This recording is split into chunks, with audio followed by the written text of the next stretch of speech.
Prova.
Se ci accomodiamo, grazie, buonasera a tutti.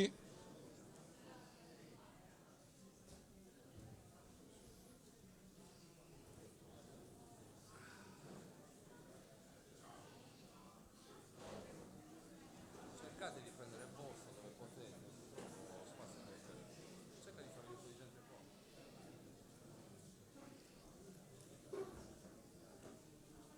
Può mettere anche qua,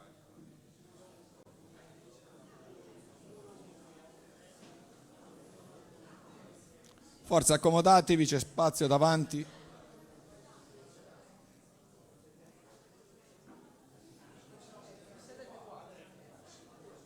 Sì, infatti, anche qua davanti vi potete accomodare.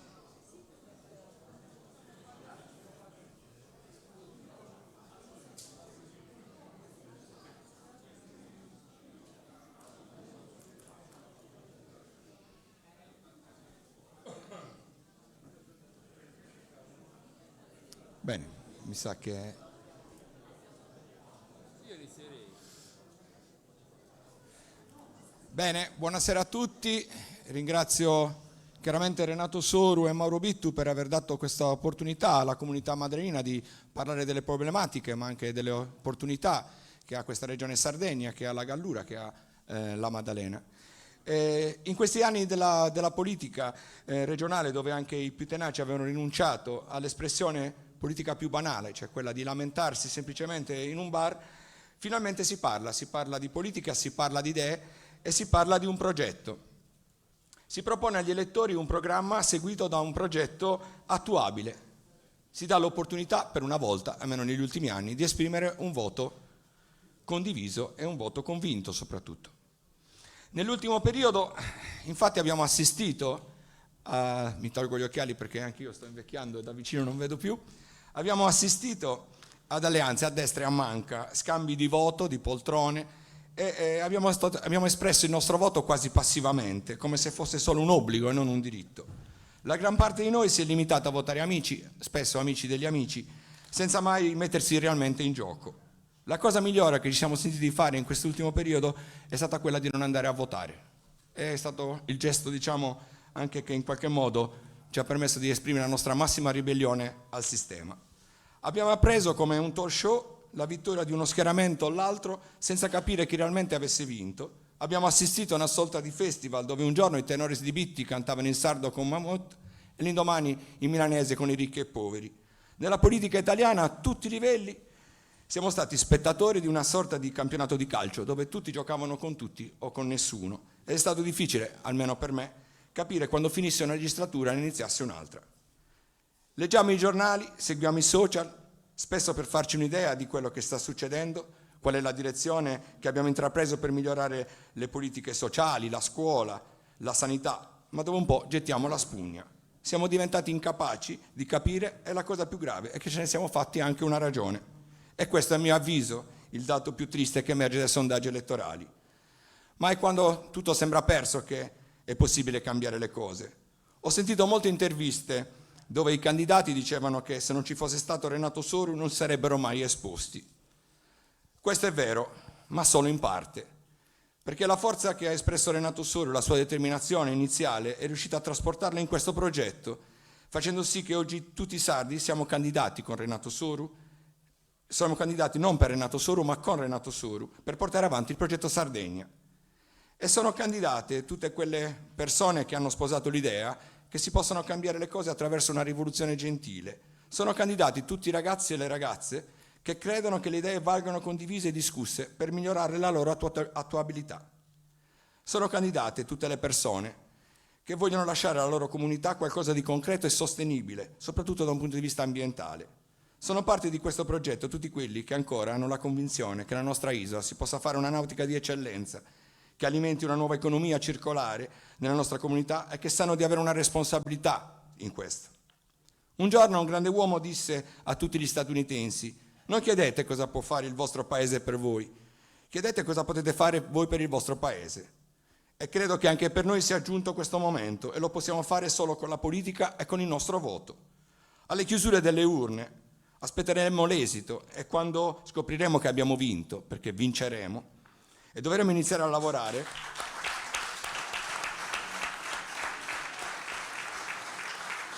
lo faremo con la stessa determinazione e impegno con cui i nostri candidati si stanno prodigando in questi mesi e li ringrazieremo per averci convinto e spinto ad osare. E se perderemo dovremo accettare la sconfitta, ma sapremo da dove ripartire e per noi, che siamo gente di Sardegna, questo non ci spaventa più.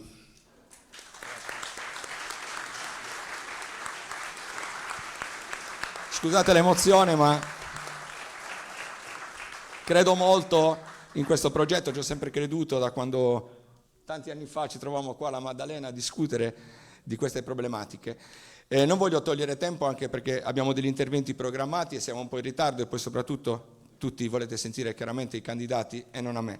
Per cui darei la parola subito a Davide Raspizzu perché è un imprenditore locale. Renato Soru in qualche modo ha sempre attirato l'attenzione dei giovani e anche qua li ha spinti ad osare.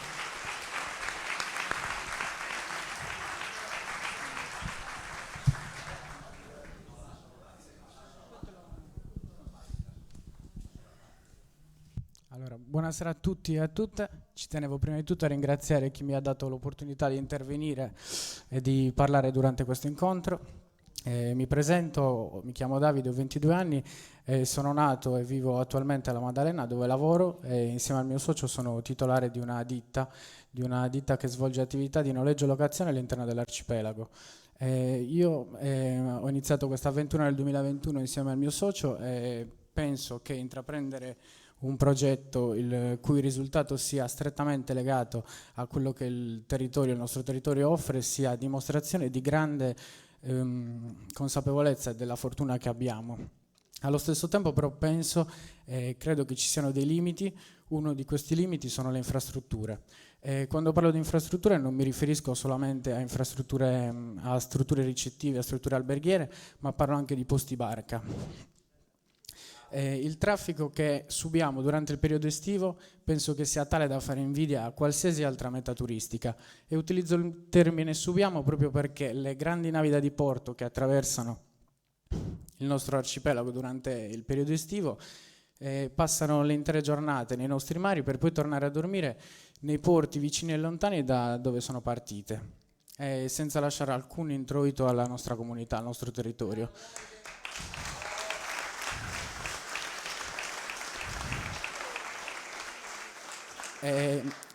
Ho una visione che penso sia comune a gran parte della nostra cittadinanza, la quale permetterebbe di far diventare la Maddalena un punto di riferimento per l'intero settore nautico e oltre a questo darebbe la possibilità a giovani che non vedono la Maddalena come un posto dove poter portare avanti un progetto di vita la possibilità di scegliere se rimanere qui o andare altrove. E il punto di partenza per fare questo penso che siano delle infrastrutture di cui noi già disponiamo, ma che da troppo tempo ormai sono abbandonate e lasciate inutilizzate. Mi riferisco alle strutture che avrebbero dovuto ospitare il G8 nel 2009, Parliamo del bacino più grande del Mediterraneo, all'interno del quale si potrebbe sviluppare un importante progetto di cantieristica che darebbe la possibilità non solo ai giovani della Maddalena, ma soprattutto ai ragazzi che finiscono il loro percorso all'Istituto Nautico, di poter partecipare a degli stage, imparare un mestiere e poi decidere se proseguire la loro carriera qua o andare fuori. Ma ci sarebbe una scelta, cosa che ora non abbiamo e da molto tempo non c'è. Quindi concludo il mio intervento ricordando che se noi abbiamo queste strutture adesso lo dobbiamo anche a lei, che ha combattuto per portare il G8 qua, poi non è andata a buon fine come tutti sappiamo, e chiedo a lei qual è la sua visione, il suo progetto per dare nuova vita a queste strutture.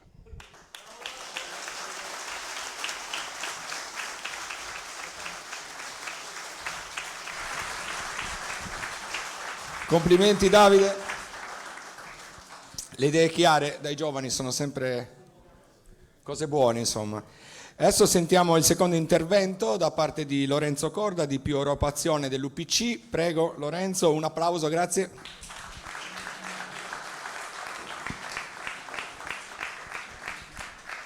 Parlare dopo i giovani è sempre pericoloso. Io volevo raccontarvi perché Più Europa Azione UPC hanno scelto i candidati, perché abbiamo scelto di appoggiare Renato Suru. Ci sono dei momenti nella vita in cui si deve scegliere se andare avanti di conserva, se accettare tutto quello che succede, oppure se provare a invertire il sistema, provare a invertire la tendenza.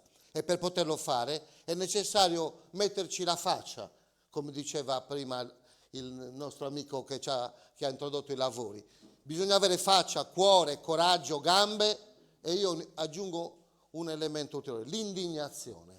Io sono profondamente indignato, noi siamo profondamente indignati quando vediamo che con i problemi enormi che ci sono nella nostra regione, la giunta regionale lascia in pancia 2 miliardi 950 milioni di euro, che non so se messi qua che spazio occuperebbero. Trovo questo drammatico, trovo drammatico che per la continuità territoriale, immagino i problemi che ha Maddalena sotto questo profilo. L'altro giorno un candidato che è attualmente consigliere regionale ha candidamente ammesso che sono disperati perché la Commissione europea non accetta alcuna loro proposta. Io gli ho detto, mi pare normale che cosa si deve fare. Basta lasciare spazio a chi sa cosa chiedere, come chiederlo, come fare i bandi. Sono indignato perché da insegnante, da docente, lo dico, il 18% dei ragazzi abbandonano gli studi. Questo per noi è un dramma. Dobbiamo riprendere in un momento storico in cui c'è denatalità che cresce e mortalità purtroppo che decresce, scusate, con la riduzione degli abitanti di tutti i paesi sardi, con il problema dell'invecchiamento precoce, con il problema legato alla distanza fra i centri più piccoli e i centri più grandi, non solo sotto il profilo fisico delle infrastrutture, ma la distanza sociale. Bisogna invertire questo trend drammatico. Abbiamo un ragazzo su 5 che non lavora, ci sono percentuali di disoccupazione che toccano vette del 50% e questo è insopportabile. Non possiamo andare avanti così, non possiamo accettare che la nostra regione distrugga in questo modo la sanità. Voi siete anche testimoni di questo con l'ospedale Paolo Merlo, che è diventato residuale rispetto alle esigenze della nostra giunta regionale. Deve riprendere a rappresentare un luogo sicuro e certo, compresi i punti di nascita che mancano. Non possiamo continuare in queste condizioni e non possiamo non indignarci del fatto che è depotenziata ed è finanziata tutta la procedura riguardo i centri antiviolenza, i centri di assistenza che Renato Suru aveva istituito nel 2007, se non ricordo male, che tra l'altro mi pare si chiamasse legge numero 8, perché lui è un po' legato alle leggi numero 8, che sono quelli che hanno dato vigore e responsabilità e grande risalto internazionale alla Sardegna. Non possiamo continuare ad accettare il fatto e non possiamo non indignarci del fatto che dal 5 all'8% dei nostri ragazzi vanno fuori dall'Italia, i laureati, i grandi i laureati nelle materie e nelle specializzazioni di alto valore aggiunto. Questo costa allo Stato italiano 25 miliardi di euro l'anno, perché 80.000 persone che vanno via a 300.000 euro che sono costate per realizzarle. Questo genera purtroppo un calo verticale del PIL in questo Stato, e la Sardegna lo soffre ulteriormente. Di questi 12.000 studenti che ha la provincia di Sassari, pochissimi hanno la possibilità di accedere alle università che possono dargli anche grande prestigio, e su questo bisogna lavorare molto. Sto per chiudere. Perché non appoggiamo gli altri due candidati, Truzzu e Latode? Truzzu è stato investito di un ruolo da candidato che non ha guadagnato, non se l'è cercato, non è strutturato per cercarselo. È terzultimo nel gradimento nazionale. Dei 7.090 comuni che ci abbiamo in Italia, Truzzu è il terzultimo. Quindi è stato scelto forse con un metodo antitetico rispetto a quello della premialità. Hanno scelto il peggiore, ma secondo voi una persona del genere potrà essere autonoma rispetto alle decisioni di Roma? Potrà invertire il processo per il quale, ad esempio, al Senato è già passato il DDL per il quale i nostri siti, a parte la specialità tolta alla Sardegna con l'equiparazione delle leggi a statuto ordinario a quelle speciali, depotenziando ulteriormente la regione Sardegna, sta centrando a sé il potere legato alla possibilità di scegliere ampliamento dei siti per quanto riguarda prego? No, niente. L'ampliamento dei siti per quanto riguarda è troppo basso? Scusa, no. Scusatemi, pensavo. No, tanto ho quasi finito.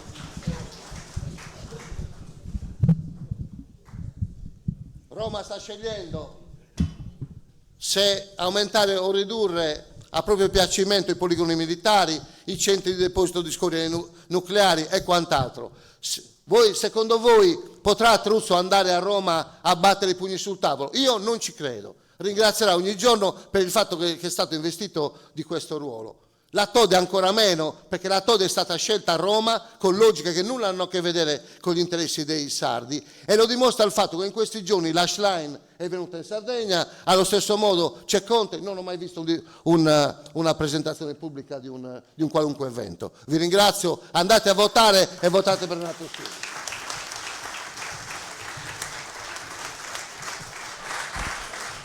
Bene, grazie Lorenzo. Che dire, adesso è arrivato il momento di Mauro Bittu, che non conosce nessuno qua alla Maddalena, un imprenditore locale, una persona che ha sempre creduto nel progetto Sardegna e che ha deciso di candidarsi, di impegnarsi veramente tanto. Quindi un applauso prima di iniziare, perché da stimare, soprattutto per l'impegno. Buonasera a tutti e a tutte, non vi nascondo che sono un po' emozionato stasera, perché un conto è parlare negli altri comuni dove conosci poca gente, un conto è farlo davanti a tanti amici, a tante amiche con cui abbiamo esperienze di tutti i giorni e in tutti i settori, quindi mi scuserete se perdo qualche colpo, ma ci provo. Ci tenevo, Andrea, perché penso poi che il mio sia l'ultimo intervento, a salutare tutti i candidati che sono presenti qua di Progetto Sardegna, nella Gallura, insomma, Ninni Chessa, Sara Saba, dottor Frulio, anche se non è della Gallura, Emanuela Fioravanti e Stefania Taras di Vota Sardegna, che sono venute a trovarci, insomma. Siccome per noi è importante trovare voti con le nostre liste, ci dobbiamo sostenere tutti, perché dobbiamo dimostrare che andranno bene anche le nostre liste, anche se qualcuno dice il contrario, ma glielo dimostreremo il 26 febbraio. Fatti i saluti, cosa dire? Io avevo smesso di occuparmi di politica e invece sono di nuovo qua e questo giro sono anche candidato. Dico la cosa che sento un po' di più: io ho fatto un'esperienza qua alla Maddalena, nel comune, lo sapete, come amministratore, sia in maggioranza, e una in opposizione, e il consiglio più importante che mi hanno dato me lo ha dato il mio ex sindaco e mi ha detto: fai le cose in politica solo quando ci credi, se ci credi veramente falle, se no lascia perdere. E questo è uno di quei casi, siccome in questo progetto ci credo davvero, è giusto essere qua. È giusto essere qua ed è giusto impegnarci tutti, anche se stavamo vivendo un momento triste della politica, non ce lo possiamo nascondere. È un anno che non si parla di elezioni regionali, nel senso che i partiti classici da una parte nel centrodestra bisticciavano per capire se ricandidare il presidente uscente, se trovare una soluzione diversa, se trovare un modo per nascondere ai sardi il fallimento degli ultimi 5 anni. Dall'altra parte il campo largo, il vicolo stretto, lo possiamo chiamare come vogliamo, cercava di mettere insieme due partiti che è difficile farli stare insieme, il PD e i 5 Stelle, senza voler affrontare una discussione che entrasse dentro i problemi della Sardegna. Cercava di trovare la soluzione per trovare il candidato presidente più neutro, che stesse bene a tutti, il modo migliore per sistemare un po' tutti quelli che si occupavano di politica dentro i partiti e vincere le elezioni perché toccava vincerle, perché ci sarebbe stata l'alternanza, e questo atteggiamento sinceramente non mi piaceva, e quindi anche io sarei rimasto in un clima rassegnato, forse sarei andato a votarli, ma con poco entusiasmo. E in questo mondo, in questo meccanismo però è entrato in campo Renato Soru, per fortuna, a fine estate, e ha detto: beh, io voglio dare il mio contributo, io voglio scendere in campo, io voglio confrontarmi dentro il mio elettorato, dentro il mio mondo, voglio dire come la penso su una serie di argomenti dei quali non si parlava. Perché scusate, ora sento tante soluzioni che vengono proposte da una parte e dall'altra, ma per 5 anni di questi problemi non se n'è parlato. Si è iniziato a parlare di temi tipo le energie rinnovabili e del fatto che stavano scaricando in Sardegna mega parchi eolici e fotovoltaici per rispondere a un'esigenza del PNRR a livello nazionale e non quindi a vantaggio dei sardi, solo perché questo argomento l'ha tirato fuori Renato Soru, che non vuol dire essere contrari alle energie rinnovabili, siamo favorevolissimi, ma vogliamo capire dove vengono fatti questi impianti, vogliamo che i sindaci vengano coinvolti nelle autorizzazioni, vogliamo che il Presidente della Regione decida dove devono essere fatti e soprattutto vogliamo che non ci lasciano l'elemosina, vogliamo una ricaduta per i sardi, per le imprese sarde e per le bollette dei sardi, insomma, che ci devono quantomeno dimezzare. Ma questo è uno dei temi che è venuto fuori adesso, ma per 5 anni né la maggioranza del governo e né l'opposizione in Consiglio regionale ha sollevato questi temi. E l'altro problema ha riguardato le scuole, la chiusura di tante autonomie scolastiche. Non si è fatto abbastanza per sollevare l'asticella di protesta contro il governo nazionale su questi provvedimenti, non lo ha fatto il centrodestra e non lo ha fatto il centrosinistra. E di queste cose ne abbiamo parlato noi nella nostra campagna elettorale, ne ha parlato Renato Soru, sostenendo addirittura che la scuola deve essere migliorata e deve essere potenziata, perché deve essere la prima infrastruttura sulla quale investire, perché sul sapere si giocherà il futuro di noi sardi, sulla nostra intelligenza, sul nostro senso anche civico che acquisiamo nel sapere per poter stare meglio al mondo, essere più consapevoli di tutto quello che accade, soprattutto guardando un futuro dove c'è una fase moderna che dobbiamo capire tutti quanti, dobbiamo interpretare, dobbiamo essere pronti ad affrontare e ad acchiappare, come dire, tutte le positività che verranno messe in campo. Questa storia la racconta sicuramente molto meglio di me dopo Renato. E quindi per tutti questi motivi e per queste discussioni mi è rivenuta voglia di fare politica e mi è rivenuta voglia di candidarmi e di stare in questo meccanismo con la coalizione sarda. Siamo alla Maddalena, non possiamo non parlare dei nostri problemi, anche se Davide mi ha anticipato un sacco di ragionamenti e Andrea prima di me, quindi questo vuol dire che il sentimento è comune. Però la stessa rassegnazione che vivevano i sardi la stavamo vivendo anche noi alla Maddalena. Non stiamo più parlando del nostro futuro, non ci vogliamo più credere, sembra che ormai tanto l'Arsenale non si risolve mai, tanto l'ospedale non si risolverà e il porto non lo faremo e cosa andiamo a votare a fare. No, non dobbiamo rassegnarci, Noi queste cose le dobbiamo riprendere in mano, le dobbiamo riprendere in mano con un presidente di regione che le voglia seguire davvero e le dobbiamo risolvere. E su questo tema dobbiamo chiarire alcuni punti. Qualcuno si ricorda un po' male come sono andate le cose tanti anni fa ed è giusto che ce le ricordiamo bene. Quei beni, l'Arsenale, l'ospedale militare, l'ex club mediterraneo, erano dello Stato. L'unico presidente di regione che ha deciso di riprenderseli e metterli dentro il patrimonio della regione è stato Renato Soru, se no erano ancora dello Stato e noi non potevamo neanche parlare di quei beni. Dopodiché ha avuto la bravura, la fortuna, la vicinanza politica col governo Prodi per decidere insieme al governo nazionale di fare alla Maddalena il G8, che non voleva dire risolvere tutti i problemi, fare alla Maddalena il G8, voleva dire trovare un modo e un sistema che sburocratizzasse le normative italiane per dare una risposta immediata a una riconversione turistica che era necessaria in funzione dello smantellamento della base americana. Base americana che non abbiamo mandato via noi, che non ha mandato via il Presidente della Regione, ma che è andata via per interessi che sono sopra di noi e sono degli interessi internazionali. La bravura in quel momento era stato capire che si sarebbe persa un'economia importante e a quell'economia bisognava compensare con un'economia, se non legata al turismo, che cosa? Noi quello potevamo sistemare e avevamo bisogno di norme speciali per riconvertirci in fretta, perché quello che hanno fatto gli altri comuni, anche limitrofi, costieri, da un punto di vista infrastrutturale nel meccanismo turistico, noi non lo avevamo fatto e quindi dovevamo recuperare in fretta.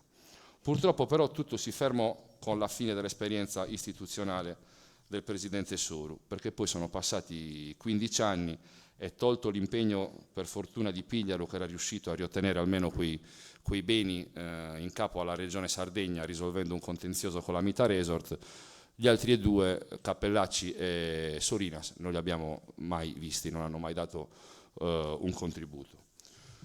Quindi il mio impegno è chiaramente un impegno legato alla Gallura, ma soprattutto legato alla Maddalena. Dobbiamo risolvere questi problemi.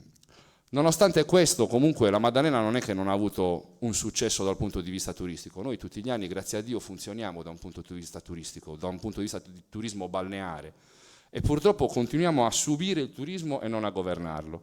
Quello che dobbiamo iniziare a fare è governarlo, cioè dobbiamo fare delle scelte turistiche. Per fare delle scelte però ci vogliono delle infrastrutture che ci consentano di fare delle scelte. Dobbiamo smetterla di essere l'escursione della Gallura, ma dobbiamo diventare una destinazione della Gallura e dobbiamo assolutamente realizzare quelle poche strutture alberghiere che possiamo realizzare, perché le norme ce lo consentono. Mi riferisco all'ex Club Med, mi riferisco alle strutture e ai beni ex demaniali che possiamo riconvertire in chiave turistica e mi riferisco soprattutto alla portualità della quale abbiamo necessariamente bisogno. Scusate se sono un po' lungo, ma certe cose le dobbiamo chiarire, perché qualcuno sostiene no, ma Soru dentro l'Arsenale ci voleva fare solo gli alberghi. Non è vero. Soru ragiona così, almeno per quello che io lo conosco. Mette in campo un progetto, mette in campo la disponibilità della forza di un commissario, di un presidente di regione, si siede con le amministrazioni locali che rappresentano le collettività e i cittadini, ragioniamo sul problema, capiamo cosa vogliamo fare e poi però decidiamo le cose le facciamo. Questa è la differenza. E dentro l'Arsenale non c'è dubbio che uno dei settori trainanti e fondamentali è legato alla nautica, al diporto e alla cantieristica, perché lì dentro erano previsti un travel che è ancora previsto e speriamo che prima o poi lo realizziamo, in maniera tale che diamo una risposta finalmente al settore della cantieristica e tutto il naviglio insomma, che abbiamo nel nostro arcipelago non è costretto ad andare a fare i lavori dall'altra parte del canale, ma li può fare sul nostro territorio. Sarebbero tantissime ancora le cose da dire e sarebbero tante le cose da dire alla Maddalena che dipendono dalla regione Sardegna. Un altro argomento che viene sempre toccato è il parco nazionale, del quale non possiamo non parlare. Un parco che purtroppo non ha funzionato bene, lo sappiamo in tutti i suoi 25 anni. Non ha ancora prodotto lo strumento che lo deve governare, che è il piano del parco, e lì c'è una responsabilità anche della Regione Sardegna. Lo dobbiamo capire perché c'è un ente che governa la comunità del parco, che governa le scelte che deve fare questo ente insieme al comune e la presiede il Presidente della Regione. e mi ricordo che al tempo Soru la presiedeva. Il problema è che poi per 15 anni i presidenti della regione l'hanno riunita solo una volta a testa per nominare i membri che compongono il consiglio direttivo, ma non si sono mai seduti a fare quel progetto che è il piano di il piano di sviluppo economico del parco, che è una competenza importante e che risolverebbe sicuramente molti problemi sul nostro territorio. Due cose le devo dire sulla sanità. Le devo dire perché noi abbiamo vissuto esperienze difficili, nel senso che abbiamo un ospedale che funziona, grazie a Dio, per lo spirito di abnegazione di chi ci sta dentro, quindi un grande grazie ai medici, agli infermieri, a chi lo porta avanti. Però abbiamo vissuto sulla nostra pelle e abbiamo metabolizzato ormai che certe cose nel nostro ospedale, a livello di sicurezza, a livello di normative nazionali, non potranno più accadere, e lo abbiamo accettato e ci sta bene. Scusami, mi riferisco al punto nascite, perché ci abbiamo messo un po' a capire che le mamme e i bambini devono partorire in sicurezza e non è un nostro obiettivo. Un nostro obiettivo importante è mantenere quella struttura come una struttura complessa, che venga rimessa dentro il meccanismo gallurese, e cioè come Spock del lab di Olbia insieme a quello di Tempio, dove il personale quindi possa roteare e avere manualità e casistica sempre, e mantenere in maniera importante il pronto soccorso, che è una struttura complessa che ci garantisce di salvarci la vita, di metterci in sicurezza e di avere collegate dentro tutte le figure professionali di cui abbiamo bisogno. Questo adesso nelle ultime norme regionali non è molto chiaro, e speriamo che venga definito e che si risolva in maniera definitiva. Poi nel nostro programma elettorale abbiamo dei ragionamenti importanti sulla sanità, che sono tanti. Ve ne ricordo solo uno, che è quello che secondo noi la politica si deve occupare della sanità per dare degli indirizzi per come funzionano le cose, ma poi la sanità deve essere gestita dal personale sanitario e dai medici, e i politici si devono un po' più allontanare, perché le cose non funzionano, perché dentro la sanità sappiamo che ci sono tanti soldi, tante risorse, fanno gola a tante persone che invece di costruire carriere da medici e da primari si costruiscono spesso carriere politiche da consiglieri regionali e da altro, e non va tanto bene. E niente, io chiudo con un appello al voto, e so che ci possono essere in questa sala anche tanti indecisi che stanno scegliendo cosa fare. Io vi chiedo veramente di crederci dentro questo progetto, di non andare a votare perché ve l'ha chiesto un amico, di non andare a votare perché c'è il cugino candidato. Andate a votare perché siete convinti di qualcosa, e io spero che noi vi convinciamo. Leggete il nostro programma, ascoltateci, c'è la possibilità di seguire le dirette sui canali social, c'è la possibilità di coinvolgerci dentro questo processo di cambiamento generale, che non sta né con il centrodestra e non sta né con il centrosinistra, sta in Sardegna. È un progetto che nasce ora e che andrà avanti, non si fermerà con le elezioni del 25 febbraio, che c'ha testa, c'ha gambe, c'ha cuore in Sardegna, guarda agli interessi dei sardi, guarda agli interessi della Sardegna. E il 25 febbraio, quando andate a votare, non scegliete di votare un governatore o come li chiama Renato, un viceré. Scegliete di votare per un presidente della regione Sardegna, che sicuramente non starà zitto nei confronti di un governo regionale, ma porterà sicuramente avanti gli interessi dei sardi e della Sardegna, e sono convinto in particolare anche di noi maddalenini. Grazie. Grazie Mauro, complimenti. Salutiamo anche Patrizia De Sole, che è candidata anche lei con il progetto Sardegna, che non conosco, però mi hanno detto dalla regia e quindi riferisco. Allora, abbiamo adesso un collegamento alle 20, un collegamento in streaming con Stefano Boeri, che è un architetto che ha seguito le vicende dell'Arsenale. Prima di dare il collegamento, però, volevo semplicemente ragionare con voi su un dato. Renato Soru è sempre venuto alla Maddalena, è sempre qua, anche quando abbiamo perso è venuto qua. Io non ho mai visto un presidente di una regione che va a cercare voti in Gallura dove non ci sono voti. Quindi in qualche modo almeno questo si può riconoscere. La comunità, ma è veramente così ottusa da non riconoscere questo? Non ci credo, perdonate. Bene, ore 20, collegamento in streaming, non so chi lancerà. Eccoci. Buonasera Stefano, non ti sentiamo? Io vi sento benissimo, io vi sento molto bene. Bene. Se mi sentite posso proseguire. Sì, prego, prego. C'è tanta gente che ti ascolta, eh? Allora,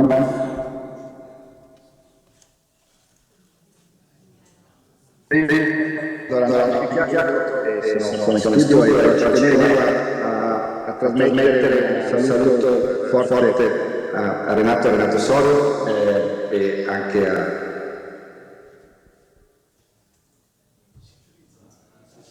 Mauro, ho capito che abbiamo parlato. Io ovviamente milanese di me che non è quei controlli di 60 anni che ho vissuto come dire Stefano, scusa, non ti sentiamo bene, facciamo ripartire il collegamento, ok? Ok. Bene, a questo punto facciamo. Ci ritroviamo tra un secondo. E nel frattempo facciamo parlare Renato Suro, cosa ne dite?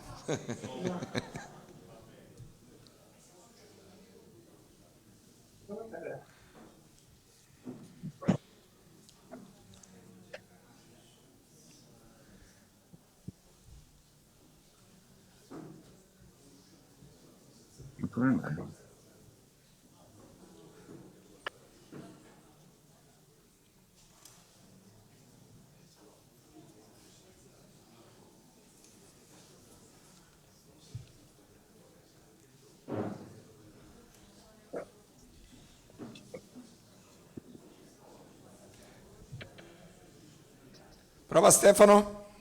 Mi sentite adesso? Adesso sì, molto bene.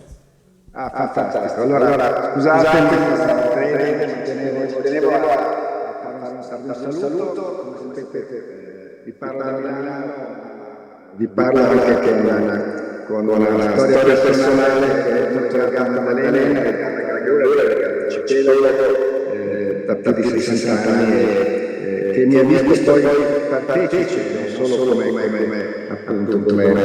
Maddalena, ma anche come architetto quando c'è stata la vicenda che appunto Mauro Bittu, a cui mi lega una grande amicizia, raccontava prima, cioè la vicenda del G8. È stato un momento importantissimo, difficile, e Renato Soro era la figura che aveva saputo insieme collegare una visione per il futuro di un arcipelago che stava vivendo un momento difficilissimo, con l'abbandono della base americana, con la chiusura della base americana, con la chiusura dell'arsenale militare. Sappiamo tutti cosa voleva dire l'arsenale per Maddalena e per le famiglie maddalenine, con anche però una politica molto pragmatica. L'idea era di utilizzare questo evento straordinario per 3 giorni, ma per poi subito realizzare un complesso di insediamento che potesse diventare uno dei più grandi poli marittimi del Mediterraneo occidentale. Più di 600 posti barca, cantieristica da diporto, la nautica, l'idea di un travel che potesse dare alimento alla cantieristica locale, ma anche le provveditorie navali, 2 alberghi, delle scuole specializzate. Per esempio si parlava di una formazione in biologia marina. C'era una idea straordinaria e fortissima che purtroppo sappiamo è naufragata soprattutto per le disattenzioni e per le ruberie di una parte di organismi e corpi legati alle strutture dello Stato. Non sono state fatte le bonifiche a mare, sono state neppure collaudati gli edifici, e la situazione attuale la vediamo tutti con disperazione. In questi anni, devo dire, in pochi abbiamo cercato di tenere attiva un'attenzione verso questo punto e questo progetto. È stata un'operazione su cui Renato Soro e Mauro Bitto sono stati attivi insieme a Pierfranco Zanchetta, insieme al sindaco Comiti, che saluto, e che sono stati le figure che più hanno seguito con attenzione con tutti i governi, perché non si trattava di prendere una posizione politica, si trattava di capire che questo era un progetto strategico per l'intera isola e, lasciatemi dire, per l'Italia. Era uno dei progetti più straordinari che era in qualche modo rimasto in qualche modo dentro un collasso, un fallimento totale che doveva essere rilanciato e rigenerato. E quindi io voglio qui testimoniare con molta umiltà il fatto che la presenza di Renato a fianco di questa idea e di questa visione è stata costante, e assieme a lui anche la presenza di un'altra persona importante nella vita imprenditoriale di Maddalena, come quella di Mauro Bitto. Io non voglio fare una dichiarazione politica, non è il mio ruolo, non sono un politico, sono un tecnico che guarda con attenzione a quello che succede nel nostro paese, lavoro molto anche all'estero, come sapete. Beh, devo dire che un luogo con una qualità naturale, un potenziale di vita sociale, perché Maddalena non è un presepe, come molte delle finte piccole città della Costa Smeralda, con una storia straordinaria come quella di Maddalena, ha una prospettiva ancora oggi aperta, che potrebbe essere una prospettiva di lavoro, soprattutto per i giovani. E da questo punto di vista non si parla solo di turismo, ma si parla di lavoro, perché questa è la vera sfida dei prossimi anni. E non ci sarà nessuna transizione ecologica possibile se non riusciremo ad affrontare i temi legati al lavoro, i temi legati al superamento delle distanze sociali, delle diseguaglianze sociali che sono crescenti e che riguardano anche gran parte della Gallura e della Sardegna del Nord. Quindi il mio è un saluto, è un impegno anche, naturalmente, per quel che piccolo potrò fare, sono presente. Credo che la scelta finalmente di avere un subcommissario come il prefetto Tronca sia una scelta giusta, importante in questo momento. Credo che una visione che accompagni anche l'azione del sindaco di Maddalena, speriamo del parco futuro, attorno all'Arsenale, attorno a un ripensamento anche di tutto il sistema del fronte mare di Maddalena, possa essere una scelta che dà fiducia a tutti. Quindi vi ringrazio e saluto ancora e abbraccio Renato Soro e Mauro Bitto. Grazie. Grazie a Stefano per l'intervento sempre prezioso. Bene, credo che la serata sia finita, oppure facciamo parlare realmente il nostro candidato alla presidenza, Renato Soru.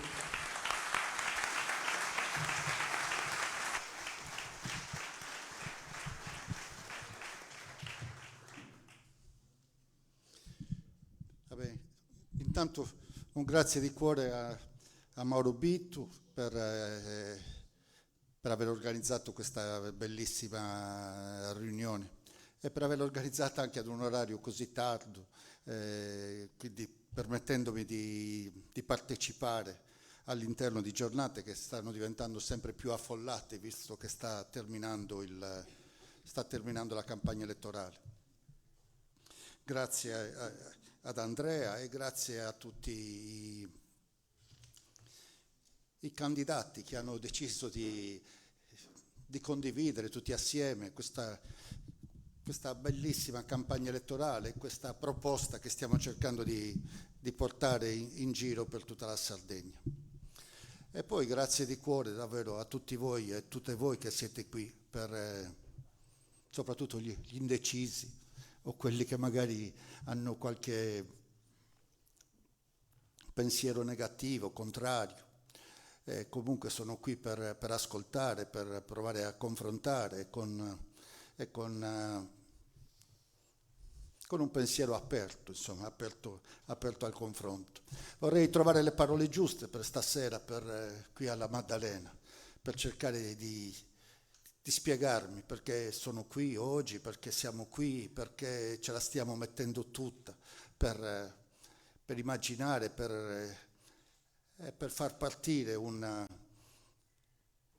periodo nuovo, una storia nuova per questa regione. è stato detto, ma insomma è venuto spesso qui.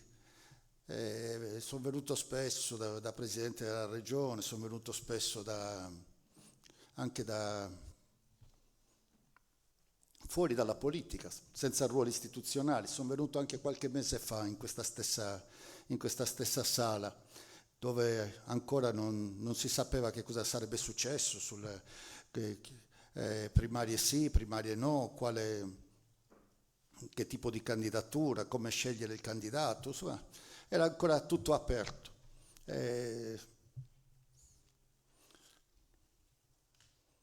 Però voglio dire perché sono venuto spesso, perché in effetti la Maddalena è stato un punto di svolta della mia vita. Quando avevo 18 anni ho fatto il campeggio qui, ero ad Abbattoggia, ero in campeggio con mio fratello. C'ero venuto anche l'anno precedente, campeggio libero a Monti d'Arena. E a un certo punto una sera avevamo litigato, lui era più grande di me, si poneva un po' come il mio genitore e io non lo accettavo. Insomma, avevamo litigato di sera tardi e io non ero nemmeno rientrato in tenda a dormire, ero venuto direttamente nel porto. Nel porto avevo più o meno dormito all'addiaccio, ho aspettato il primo traghetto, mi pare che fosse alle 5 del mattino. Me ne sono andato a Cagliari in autostop e durante questo viaggio in autostop, che è tutta la Sardegna fino a San Luri, è stato lunghissimo. Ho fatto un sacco di pensieri, come spiegarla a mio padre. Ho incontrato diverse persone, allora i passaggi erano anche per tratti brevi. E con uno ho avuto un dialogo del tutto particolare. Insomma, il fatto sta che rientrando al mio paese, a mio padre gli ho detto, senti, era ormai settembre, fine agosto, avevo 18 anni, all'estate avevo appena terminato la maturità, mi dovevo iscrivere all'università, gli ho detto, senti, ho pensato che mi voglio iscrivere a Milano, voglio andare all'università a Milano.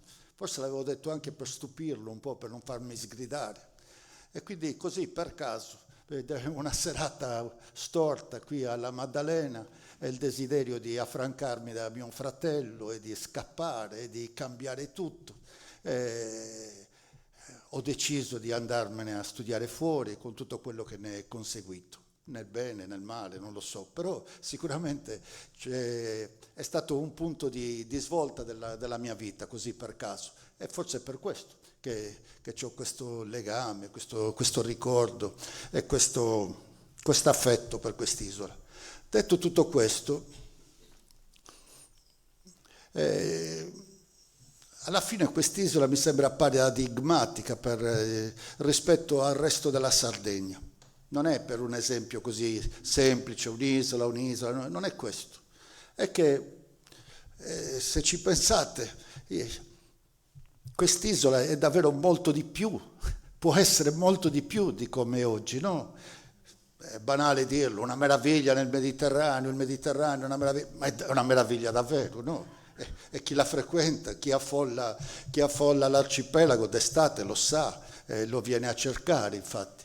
Quest'isola è molto di più dal punto di vista proprio ambientale, geografico, storico, è molto di più di quello che è oggi, di competenze, di saperi che si sono stratificati attorno alla tecnologie del mare, della navigazione, della cantieristica, della storia.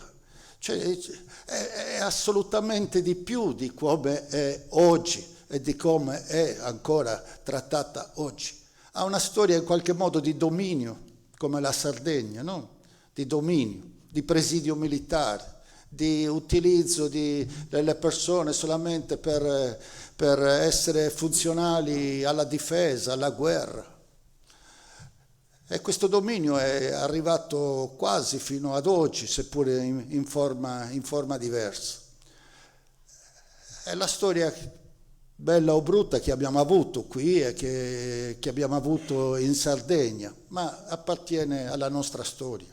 E la mettiamo da parte per il bene e per il male che comunque ha portato. Conosco perché avevo amici maddalenini quale sia stato il valore dell'Arsenale. Tutta la Maddalena in qualche modo faceva riferimento all'Arsenale. Con chiunque parlavi o lavorava all'Arsenale o aveva il padre o aveva il fratello o il cugino che lavorava all'Arsenale.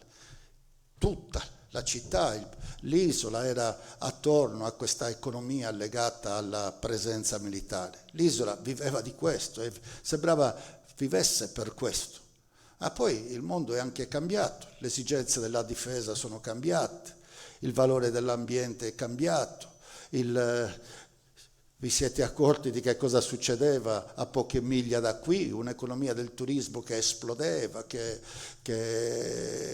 brulicava, che cresceva ogni giorno e dal quale quest'isola, che pure era così vicina e così attrattiva per loro, ne era in buona parte esclusa. Dico che è paradigmatica perché ancora oggi ne avete parlato del parco nazionale. Mi ricordo il sindaco Comiti mi diceva: ma no, non è vero, io non sono il sindaco della Maddalena, alla Maddalena ci sono 3 sindaci, prima viene l'ammiraglio, poi viene il direttore del parco e poi finalmente vengo io.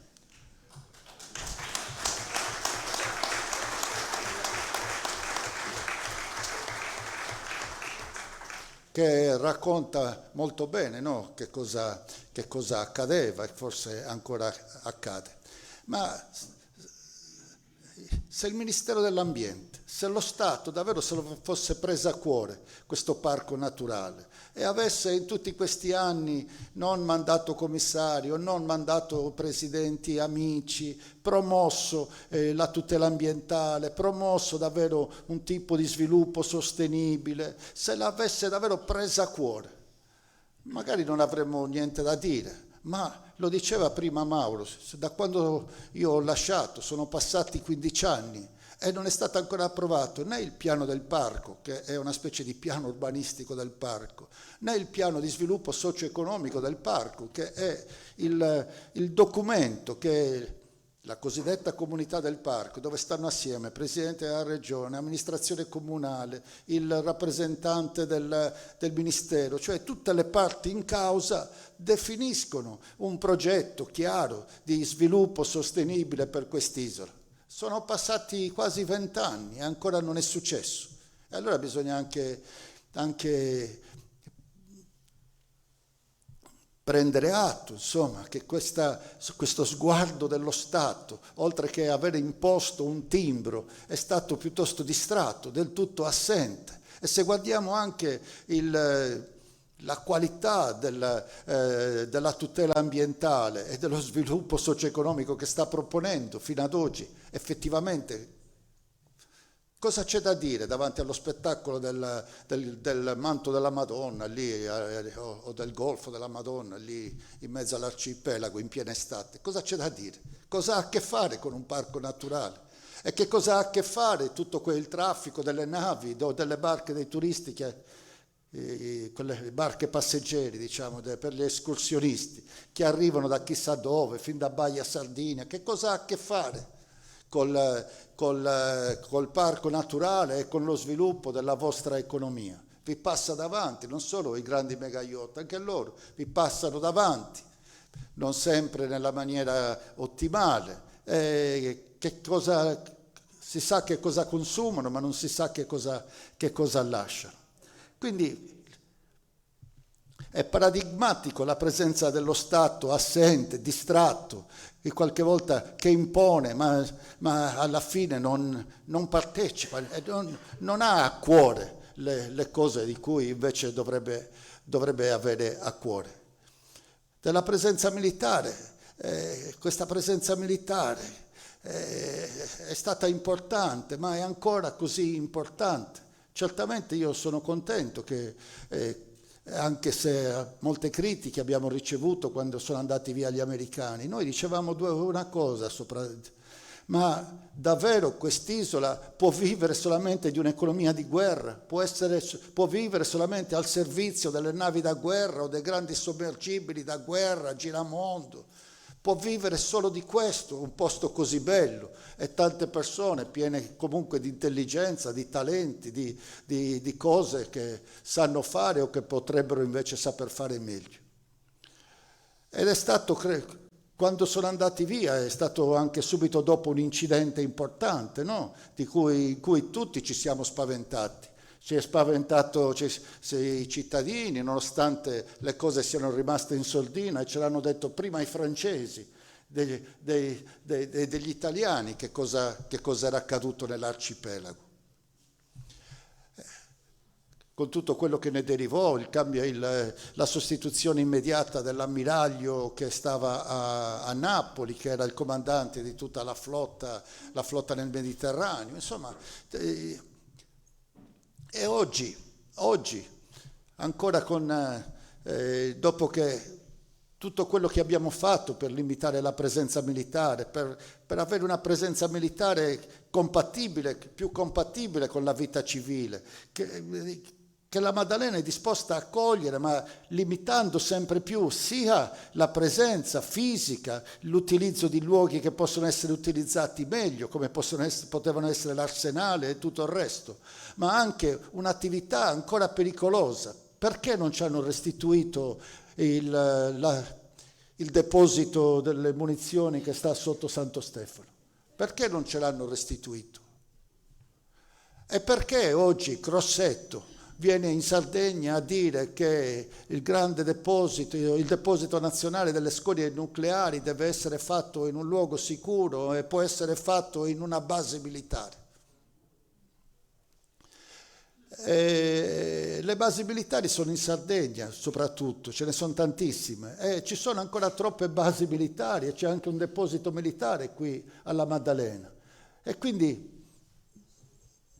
non possiamo nemmeno pensare che gli venga in mente di ritornare a gravare su quest'isola, e quindi bisogna preoccuparsi prima, non dopo, perché dopo è troppo tardi. Bisogna preoccuparsi prima, non dopo.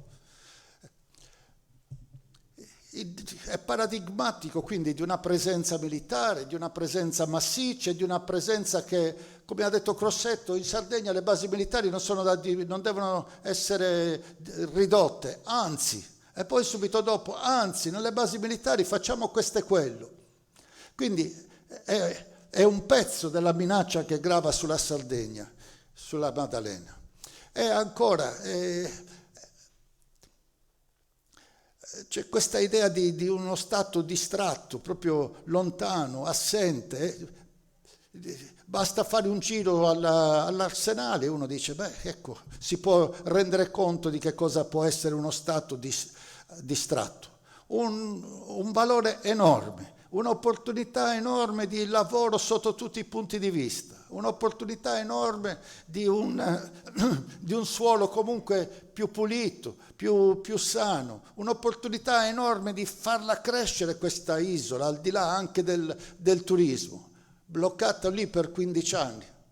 Ma perché? Ma per quale motivo? Ma qual è l'insanità di mente che governa tutto questo? Non è accettabile, no, non è possibile. E non può essere nemmeno una mala sorte da accettare, bisogna andare lì e muovere le cose e farle finire. No, non ci sono parole per descrivere quello che è successo. È successo che effettivamente in qualche modo l'abbiamo salvato quell'arsenale, no? Perché lo Stato lo voleva vendere. E non sappiamo che cosa ne sarebbe successo, attraverso un'agenzia della difesa. Poi siamo intervenuti, alla fine abbiamo usato l'articolo 14 del nostro statuto, che dice: quando lo Stato dismette in Sardegna, non gli serve più, non deve vendere, appartiene al demanio della regione, e al demanio della regione è stato riconsegnato. C'è da dire che ce l'hanno riconsegnato abbastanza messo male, perché comunque l'attività è stata pesante, è stata molto pesante. Non potete immaginare che cosa c'era. C'era un deposito di auto arrugginite vecchie a centinaia. Era un immondezzaio di auto e di qualunque cosa. E poi abbiamo scoperto anche che cosa c'era, no? E poi arriva il G8. per una serie di casualità. In effetti incontriamo Romano Prodi e dice, beh, insomma, perché non lo fate in Sardegna? O meglio, era un periodo un po' complicato. Arrivava il G8, bisognava farlo in un posto molto sicuro e pensavano di farlo in un'isola, di farlo a Capri. E io gli ho detto, ma Presidente, Capri esiste già, facciamo una nuova Capri, c'è un'isola che è stata asservita a un'economia militare per tanti anni, potrebbe essere una nuova Capri per l'Italia, una nuova Capri per il Mediterraneo. Dico Capri per l'idea di bellezza, di turismo tutto l'anno, di un luogo rinomato, un luogo dove tutti stanno bene. Tutti stanno bene, un luogo dove nessuno va a cercare fortuna fuori, rimangono lì. Facciamo una nuova Capri. Con questa idea della nuova Capri è nata l'idea del G8 alla Maddalena. E alcune cose sono successe in fretta, lo diceva anche Stefano Boeri. È stata gestita dallo Stato le attività di preparazione del G8 e ci siamo anche fidati dello Stato. In realtà alcuni dirigenti, massimi dirigenti dello Stato, hanno dato una pessima prova di loro stessi. Hanno fatto appalti truccati, sono finiti dove sono finiti per questo. C'è stata una malversazione. Quindi non è che lo Stato abbia dato una grande prova anche nella gestione delle bonifiche e della preparazione dei lavori per il G8. E non ha dato nemmeno una grande prova Berlusconi quando qualche mese dopo, vi ricordo io ero in consiglio regionale, avevo appena perso le elezioni, e mi arriva la notizia sul cellulare che il G8 era stato trasferito alla Maddalena. Clicco e c'era un pezzo di telegiornale di Berlusconi alla Sky, comunicava che il G8 sarebbe stato trasferito all'Aquila. Io lo dico in consiglio regionale perché c'era aula in quel momento e c'era casualmente Cappellacci. Mi alzo e lo dico, si mettono a ridere, non ci crede nessuno, Cappellacci, ma no, è uno scherzo, ma qui e là. Cioè non era stato avvisato neanche lui che era stato messo in quel posto lì qualche mese prima da Berlusconi. Non era stato avvisato, non ne sapeva nulla, tant'è che pensava fosse incredibile quella notizia. Ecco come la politica italiana tratta i governatori o i viceré. Manco li avvisa, non li prende in nessuna considerazione. Così l'ha trattato il presidente della regione appena eletto, dopo che l'ha fatto eleggere facendo tutti gli show che aveva fatto qui in Gallura. Quindi, brevemente, insomma, è emblematico di tutto il peso, l'oppressione, la cattiva politica, le cattive decisioni, il disinteresse dello Stato verso quest'isola, così come accade, io credo, in tutta la Sardegna, verso quest'isola che invece ha talmente tante risorse da essere... non si possono raccontare quante ce ne sono, no? Di bellezza, di ambiente, di storia, di intelligenze, di risorse umane. E allora proviamo invece a costruire una storia nuova, una storia dove ci prendiamo noi in Sardegna come alla Maddalena le nostre responsabilità e pretendiamo di poter governare noi le nostre cose, di poter autodeterminare noi le nostre cose, le nostre scelte, al di là dei commissari nazionali, al di là dell'idea che ci potesse essere un commissario che da solo fa tutto e abbiamo visto che fa niente e il niente che fa lo fa malissimo. E passano gli anni e non succede nulla. Prendiamocela noi questa responsabilità, in Sardegna come alla Maddalena, di fare le cose. E di cose da fare ce ne sono tante e ci fanno immaginare veramente un futuro totalmente diverso. L'Arsenale non è poca cosa, la Maddalena, è uno spazio enorme. E il giovane che ha parlato per primo, il giovanissimo imprenditore, che ha descritto così bene quello che fa e quello che vorrebbe che accadesse alla Maddalena, ci ha detto che mancano i posti barca, ma lì abbiamo forse centinaia, se non sbaglio sono 400, 500 posti, quanti? 600 posti barca, ma vi rendete conto che non ci sono in tutto il nord della Gallura 600 posti barca? E ci sono posti barca enormi, con un fondale enorme, dove attraccavano gli incrociatori. C'è un valore enorme, è da 15 anni lì, buttato, inutilizzato. Ha iniziato a raccontarlo Stefano. Non è un albergo l'Arsenale, non era pensato come un albergo, era pensato per quello che era, una città. Era una città nel passato, no? C'era talmente tanta gente, si facevano tante cose, ci si incontrava, si socializzava, si mangiava. Era una città, e come una città l'abbiamo pensato, dove c'era sicuramente il turismo, in un bel albergo, c'erano i posti barca, c'era, l'ha ricordato, l'emporio più grande in quel capannone grosso che è stato ristrutturato sulla destra, doveva essere una specie di centro commerciale della nautica, con tanti spazi, non un unico spazio grande, con tanti spazi dove ciascuno poteva produrre o vendere le sue cose, un mega centro commerciale della nautica che non c'è in Gallura e non so dove ci sia, perché avete la fortuna di averli questi spazi lì a pochi metri dalle banchine.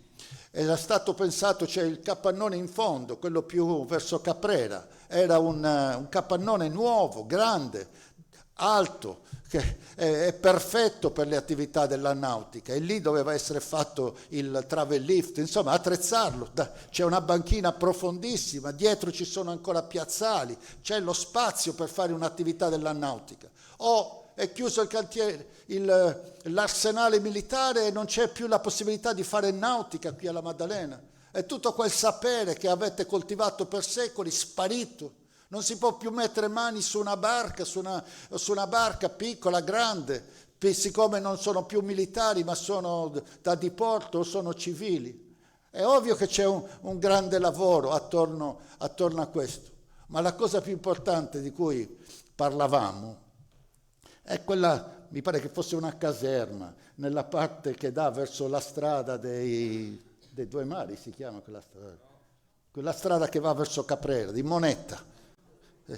Lì c'era una vecchia caserma, c'era uno spazio, e lì volevamo fare l'istituto nautico, volevamo fare la scuola nautica, e il centro velico aperto tutto l'anno.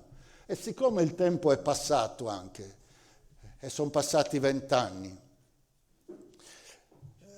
ancora più di allora penso che occorre fare scuola di nautica qui. Non solo, c'è la scuola della nautica militare, va bene, e facciamo una bellissima università della nautica civile.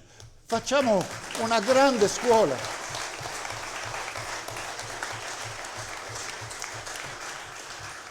Facciamo una grande scuola, adesso si chiamano gli ITS, gli Istituti Tecnici Superiori, per la nautica civile, no? Quanto lavoro c'è e quante persone verrebbero da fuori a stare qui d'inverno per studiare. E c'è l'ex ospedale militare, è stato trasformato in un albergo. Si dice che non va bene perché c'è la strada di fronte, ma che cosa ci vorrà a fare un tunnel sotto la strada? Ma il mondo fa delle cose enormi, lì non si può fare un tunnel. Non si può fare un tunnel sotto la strada e renderlo bello, ma se non ci vogliamo fare un albergo, pensiamola ad avere una bellissima scuola della nautica, dove vengono da chissà dove i ragazzi a studiare, e lì magari c'è un bellissimo pensionato per gli universitari. E d'estate, quando non ci sono gli universitari, diventa un pensionato, un ostello per i giovani, come succede in tutti i pensionati universitari del mondo, no? Soprattutto quelli nelle grandi città, che d'estate si svuotano e si riempiono di turisti, e d'inverno si riempiono di studenti. Quindi c'era un pensiero complessivo per questa città, che l'avete detto voi, d'estate è travolta per un mese, 2 mesi, da un numero di turisti, da una quantità di turisti che non si riesce a sopportare, e d'inverno viene abbandonata, non c'è più nessuno, e magari qualche volta diventa persino non facilissimo vivere. Se c'è un'attività di nautica, se c'è un'attività di refitting, come dite voi, se c'è ospitalità per i comandanti di queste grosse barche, come succede a Cagliari o come succede a Olbia, se c'è l'attività della scuola, di professori, di una scuola importante, se ci sono attività di artigiane, di saperi tradizionali, bene, questa può essere diversa, credo, la vita d'inverno. E diciamoci la verità, Portocervo chiude d'estate, chiude d'inverno, e se uno vuole andare a passare 3 giorni o 4 giorni di vacanza di un ponte lungo, perché magari adesso anche d'inverno capita che ci sono giornate di gran bel tempo, ma preferisce andarle a Portocervo chiuso o alla Maddalena che è aperto tutto l'anno? Preferisce fare turismo in un posto vero, in una città vera, dove passeggi per strada, in centro, e ogni angolo ti racconta qualcosa, dove c'è una libreria sulla Maddalena carica di storie, carica di informazioni, di suggestioni, di emozioni. Ma è chiaro che siete non Capri, di più, perché è più bella di Capri.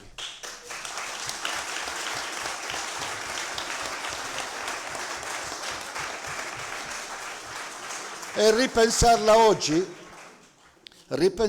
oggi, davvero, può essere la prima isola verde, diciamo, la prima isola a compiere la transizione energetica.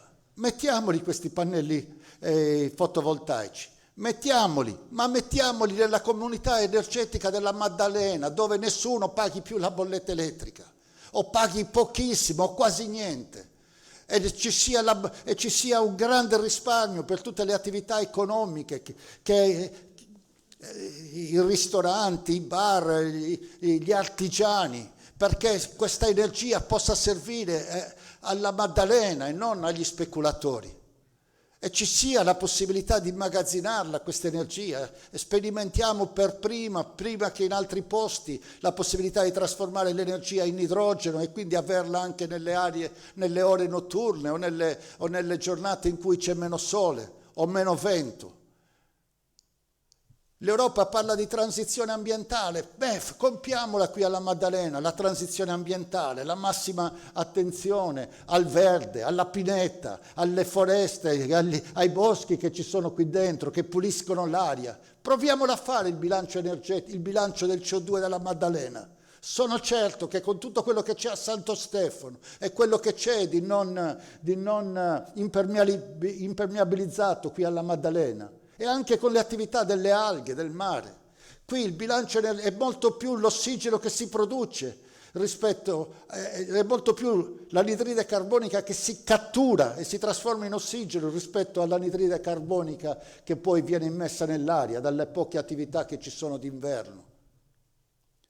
Un'isola verde con un bilancio del CO2 positivo, un'isola che sperimenta sistemi di trasporto pubblico locale qui interno all'isola, moderni, non inquinanti, che lasciano vivere anche le persone, che le lasciano respirare le persone, che lasciano vivere la bellezza, la qualità del centro storico. E quante aree militari abbiamo da utilizzare meglio di quanto non stiamo utilizzando?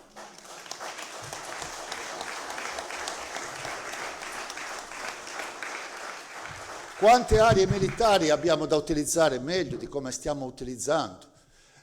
E molte cose sono cambiate comunque negli ultimi anni, no? In vecchie forti si fa cinema, si fa teatro, ci sono iniziative culturali, molte cose hanno iniziato a respirare, ma tantissimo si deve ancora fare, si può fare, davvero, trasformare finalmente quest'isola. Avrei davvero... Ci sono altri punti che voglio dire. Trasformare quest'isola vuol dire anche garantirgli i servizi. Ne avete parlato, della sanità, di una sanità che deve funzionare nei modi giusti, ma deve funzionare, deve garantire la sicurezza con la presenza dell'elicottero, con l'utilizzo ottimale della base degli elicotteri in piena notte. Devono funzionare i medici di medicina generale, il servizio di continuità assistenziale, la vecchia guardia medica, deve funzionare il servizio di assistenza domiciliare integrata, deve funzionare una sanità moderna vicino alle esigenze del paziente a casa, deve funzionare la telemedicina, a maggior ragione deve funzionare molto bene qui, deve funzionare la possibilità di avere gli strumenti moderni fino a casa del paziente e deve funzionare la rete.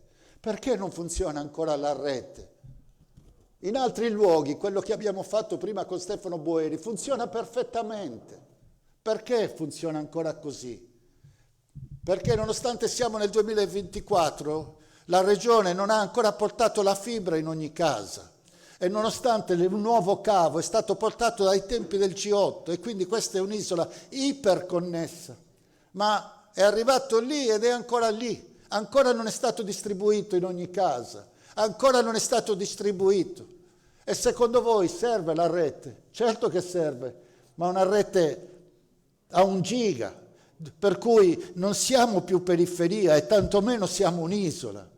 Per tutto quello che riguarda i servizi digitali. I servizi digitali sono fondamentali per il turismo, sono fondamentali per la scuola, sono fondamentali per la medicina, sono fondamentali per la vita civile, per la vita di tutti i giorni.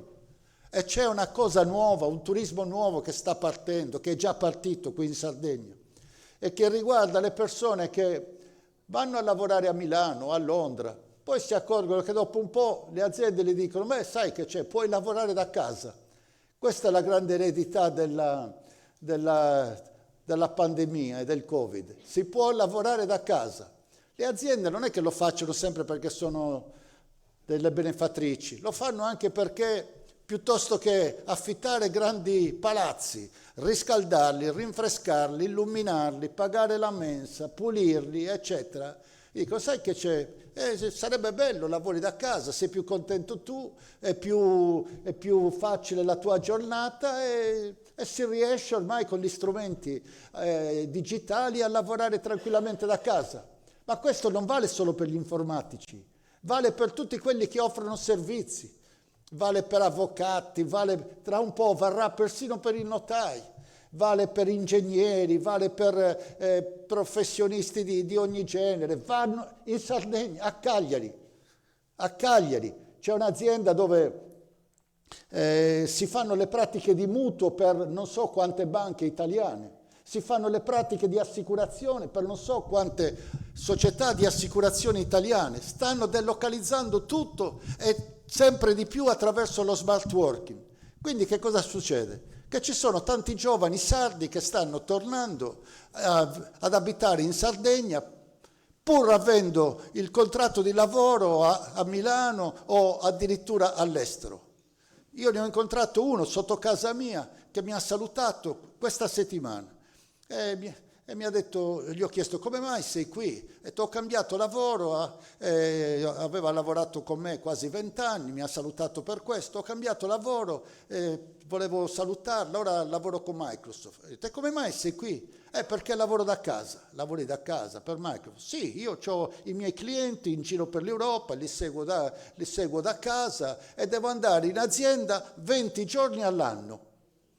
Quindi quello lì per 200 giorni può stare a Cagliari e per 20 giorni se ne va a Milano all'anno.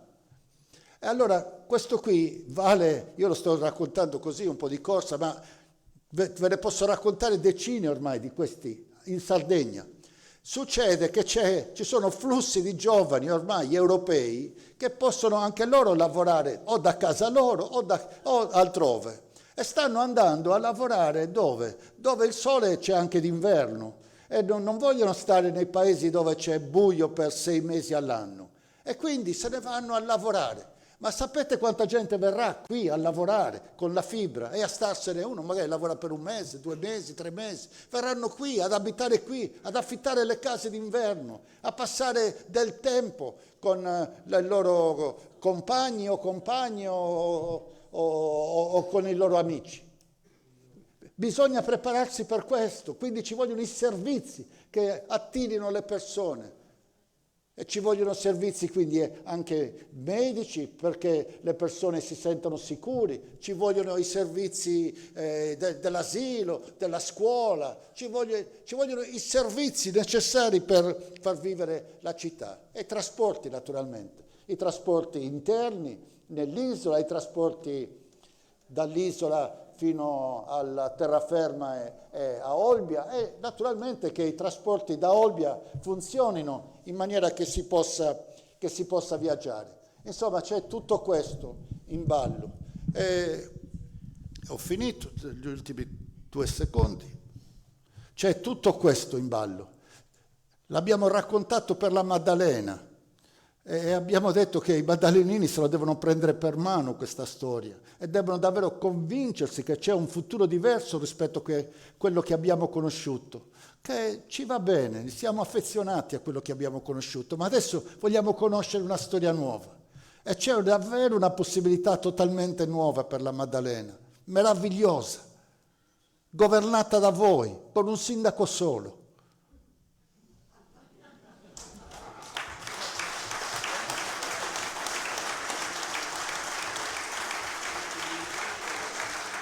E questo vale per la Sardegna, e questo vale per la Sardegna. Ed è con questa convinzione, no, di una prospettiva bellissima che ci aspetta e quindi di un lavoro utilissimo che possiamo fare. Ed è con questa convinzione che stiamo assieme, che vi stiamo parlando oggi. Ed è con questa convinzione davvero che mi piacerebbe che durasse altri 6 mesi questa campagna elettorale, di poter andare veramente in ogni vicinato della Sardegna, a dire a tutte le persone che non ascoltano, o che ascoltano a volte un'informazione sbagliata, o che ascoltano delle bugie, o che ascoltano proprio delle invenzioni, o il pregiudizio del tipo no, ma solo non voleva solo l'albergo, cioè delle storie campate totalmente in aria. Vorrei poterle raggiungere tutte queste persone e dire guardate che metti da parte la sfiducia, metti da parte l'idea che tanto non cambia nulla, non è vero, le cose cambiano, ma non cambiano da sole, bisogna farle cambiare e se non cambia nulla è anche per chi dice che non cambia nulla. E ognuno ha una grande forza in mano, la possibilità di contribuire invece a questa possibilità di cambiare.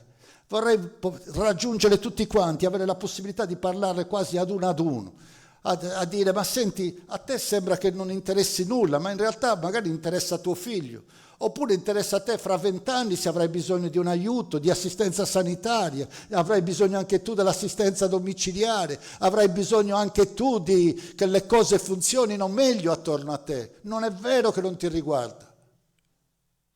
Riguarda tutti, ci coinvolge tutti. E c'è comunque il 50% delle persone alla Maddalena come in Sardegna che non si sente coinvolto. E abbiamo comunque ancora 10 giorni per parlare a loro, a tutti quelli che più o meno conosciamo, che possiamo incontrare, dire ma stai scherzando? Ma ti rendi conto cosa sta succedendo? Ma ti rendi conto cosa succede se dovesse andare a governare Truzzu? Che cosa gli andrà a dire a Crosetto a proposito delle basi militari? Che cosa gli andrà a dire a Crosetto a proposito di qualunque idea, di qualunque sfregio a lui venisse in mente di fare alla Sardegna attraverso l'utilizzo delle basi militari? Cosa gli andrà a dire il Truzzu? Truzzu che non c'è nemmeno nelle immagini della campagna elettorale, era a Sassari, quando voi vedete i pullman, i manifesti, c'è scritto forte e fiera e c'è Giorgia Meloni, ma noi non dobbiamo eleggere Giorgia Meloni.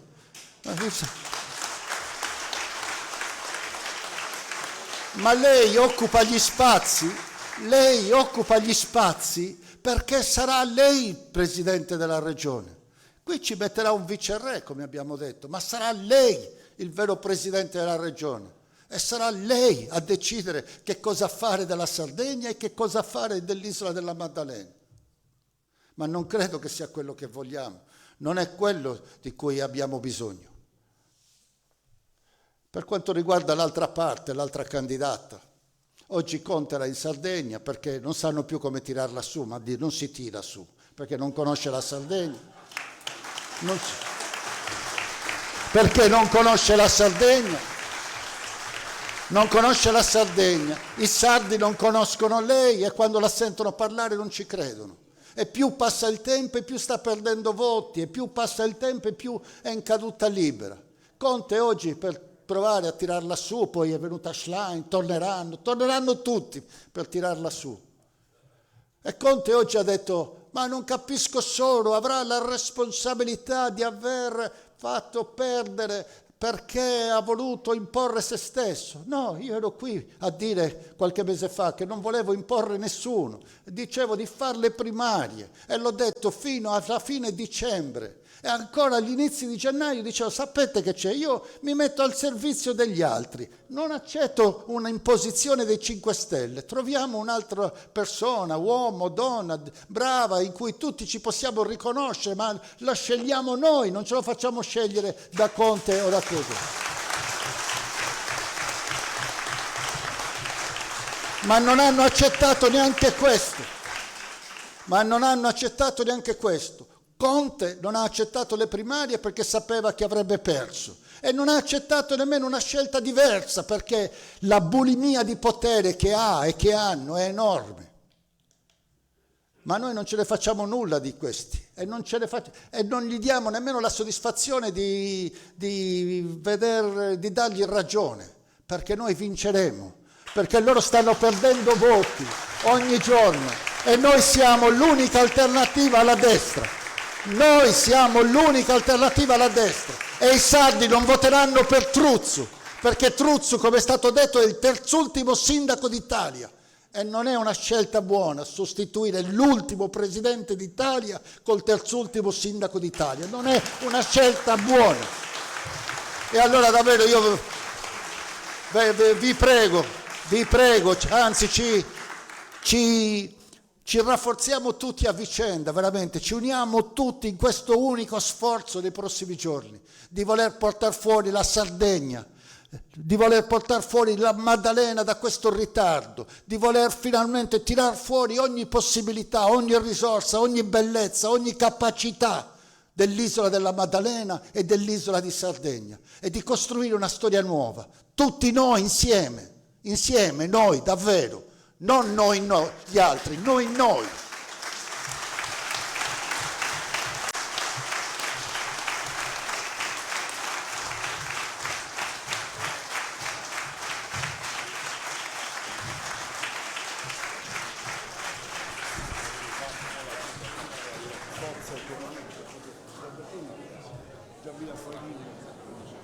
Dice così.